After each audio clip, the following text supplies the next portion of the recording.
ವಿಜಯಪುರ ಜಿಲ್ಲೆಯ ಇಂಡಿ ಪೊಲೀಸ್ ಠಾಣೆಯಲ್ಲಿ ದೂರು ದಾಖಲಿಸಿದ ಹೊನ್ನಪ್ಪ ಇವರ ಅಕ್ಕ ರೇಣುಕಾ ಸಮಾಜ ಕಲ್ಯಾಣ ಇಲಾಖೆಯಲ್ಲಿ ಕೆಲಸ ಮಾಡುತ್ತಿದ್ದ ಇವರು ಪ್ರತಿದಿನ ಕೊಟ್ನಾಳ್ ಗ್ರಾಮದಿಂದ ಇಂಡಿ ಪಟ್ಟಣಕ್ಕೆ ಬಸ್ ಮೂಲಕ ಹೋಗುತ್ತಾರೆ.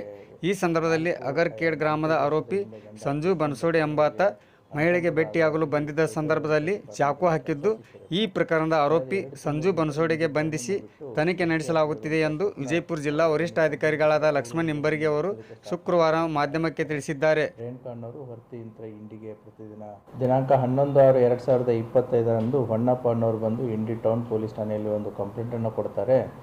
ಅವರ ಅಕ್ಕಾದಂತಹ ರೇಖಾ ಇವರು ಸೋಷಿಯಲ್ ವೆಲ್ಫೇರ್ ಡಿಪಾರ್ಟ್ಮೆಂಟಲ್ಲಿ ಕೆಲಸ ಮಾಡ್ತಾ ಇರ್ತಾರೆ.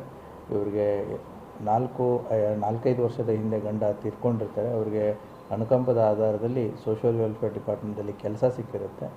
ಕಳೆದ 2 ತಿಂಗಳಿಂದ ಇಂಡಿ ಟೌನನ್ನು ಬಿಟ್ಟು ಹೊರತಿ ಹತ್ರ ಇರುವಂಥ ಕೊಟ್ನಾಳ್ ಅವರು ಏನು ಕಂಪ್ಲೇಂಟ್ ಕೊಟ್ಟಿದ್ದಾರೆ ಅವ್ರ ಊರಿಗೆ ಬಂದು ನೆಲೆಸೋದಕ್ಕೆ ಸ್ಟಾರ್ಟ್ ಮಾಡಿರ್ತಾರೆ.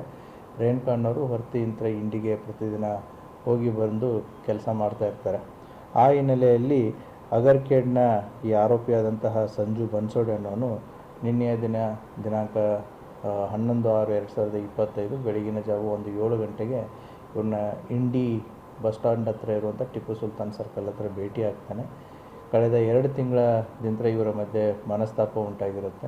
ಆ ಹಿನ್ನೆಲೆಯಲ್ಲಿ ನೆಗ್ಲೆಕ್ಟ್ ಮಾಡ್ತಾ ಇದ್ದಾಳೆ ಅನ್ನುವಂಥ ಒಂದು ಹಿನ್ನೆಲೆಯಲ್ಲಿ ತನ್ನ ಬಚ್ಚಿಟ್ಟು ತಂದಿದ್ದಂಥ ಚಾಕುವಿನಿಂದ ಅವರಿಗೆ ಇರಿದಿರ್ತಾನೆ. ಸೊ ಇಮಿಡಿಯೇಟ್ಲಿ ಅಲ್ಲಿದ್ದಂಥ ಪಬ್ಲಿಕ್ಕು ಮತ್ತು ಪೊಲೀಸ್ ಅವರನ್ನು ಆಸ್ಪತ್ರೆಗೆ ಶಿಫ್ಟ್ ಮಾಡಿರ್ತಾರೆ. ಬಟ್ ಅನ್ಫಾರ್ಚುನೇಟ್ಲಿ ಅವರು ಆಸ್ಪತ್ರೆಯಲ್ಲಿ ಡೆತ್ ಆಗುತ್ತೆ. ಆ ಹಿನ್ನೆಲೆಯಲ್ಲಿ ಇಂಡಿ ಪೊಲೀಸ್ ಠಾಣೆಯಲ್ಲಿ ಕ್ರೈಮ್ ನಂಬರ್ 54/25 ಅಂಡರ್ ಸೆಕ್ಷನ್ 103 ಅಡಿಯಲ್ಲಿ ಪ್ರಕರಣ ದಾಖಲಾಗಿ ಆರೋಪಿಯನ್ನು ಈಗಾಗಲೇ ಬಂಧಿಸಲಾಗಿದೆ. ತನಿಖೆ ಇನ್ನೂ ಮುಂದುವರಿತಾ ಇದೆ.